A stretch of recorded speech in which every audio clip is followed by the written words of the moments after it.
meters wide and 45 meters high. Made from stainless steel. That was actually cut from a thing called a water jet. Subsequent ones will be laser cut, so hopefully should have a cleaner finish. It comes in this beautiful little box, this little gift pack. In here it's got the Quenn, it's got the necklace. The necklace is stainless steel.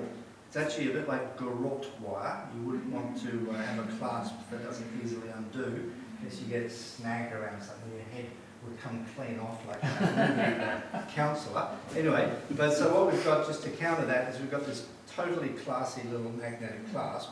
And I've been wearing these over the last couple of weeks, and it doesn't come off. So that is sufficiently strong to keep it on your neck, but in a second it will just basically pop off so if it gets caught on anything. So that is actually come together very nicely, I think.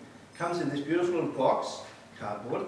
It's got hemp fibre, the real McCoy, and it's got this little packagey thing inside it, which I want to read to you, because this explains why this is a symbol of the Anthropocene. Okay?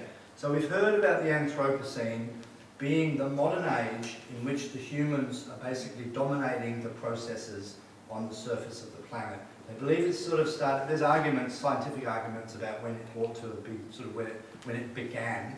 Okay, some of the arguments place it back in the 1800s, some of them place it back further, but the one that David was talking about, that I referred to in the book, the Anthropocene having started in the 1950s, because the Anthropocene is a geologist's term, and when geologists talk about geological time, they need markers, this thing called a golden spike. So if you're trying to figure out when the Cenozoic era started, or this era or that era started, you drill down into the ground and you look for these chemical symbols, and it's that chemical symbol that tells you that you've actually reached that beginning or the end of a particular age.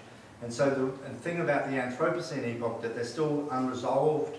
So the scientists have agreed that we're in the new era, but they're still arguing about what should be the most appropriate golden spike. One of the golden spikes is plastic contamination in the soils and the rocks. One of the other golden spikes is the preponderance of chicken bones, because it's only really in the modern age that we've mass-produced chickens on anything like the scale that we're actually doing today. Another one of those potential golden spikes is the contamination of radioactive material in the soils. What's good about that one is it's relatively easy to find, and that is everywhere, because the many, many, many atmospheric bomb tests spread, particularly the big ones that put the contamination up in the stratosphere so that the radioactive material fell out across the entire planet. It's all over the place. So, it's the Anthropocene. So how does this symbol represent the Anthropocene? So you'll notice that the symbol has got 3 inner circles. Okay? So the upper inner circle represents the rock of Earth. The rock of Earth. What the geologists refer to as the lithosphere. This is the rocky part of Earth, the mantle, and then under the crust, and then under that the mantle, and of course in the middle you've got the molten iron. So the upper circle represents the physical rock part of Earth. The lower circles represent the living planet. So the skin, the living skin on the surface of the planet is about up to 100 kilometres high, depending on how you measure it, from the very bottom of the seabed to the tops of the clouds where bacteria reproduce. You could call that the biosphere or the living planet. That's represented by one of the lower rings. And the other lower ring represents human civilization. Human civilization, our technology, and our waste. Okay, so there's a word for that. They call it the technosphere, which is the sphere of technology that we've created. It's the concrete and the plastics in the ocean and the soot. Now the outer ring represents, if you like, a continuation, a continuum, the ability to continue indefinitely or for a very long period into time. But the outer ring is incomplete.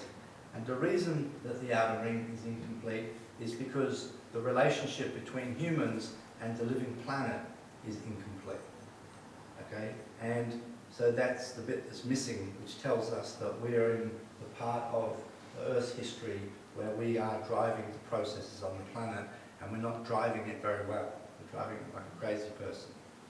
Okay? So in the book, I talk about Adam Frank, and Adam Frank says that out of the trillions of civilizations, probably most of them collapse and disappear, but he says, using his model, that probably 25% of them survive. And what he does in the book is he describes 5 different classes of planet. So a class 1 planet is a planet with no life. A class 2 planet is a planet with life. A class 3 planet is a planet with intelligent life. A class 4 planet is intelligent life with a civilization. And a class 5 planet is a planet with a civilization that acts in synergy with the natural living world. Okay? And that's our task. That's our mission. We've got to figure out how to turn planet Earth into a class 5 planet. That means we've got to figure out a way to get human civilization to start acting in synergy with the natural living systems of the planet, and in so doing, close the circle, which then allows us to go on and on and on deep into the long future. So that is why I claim this to be a symbol of the Anthropocene epoch. And I invite you all to wear one. Thank you.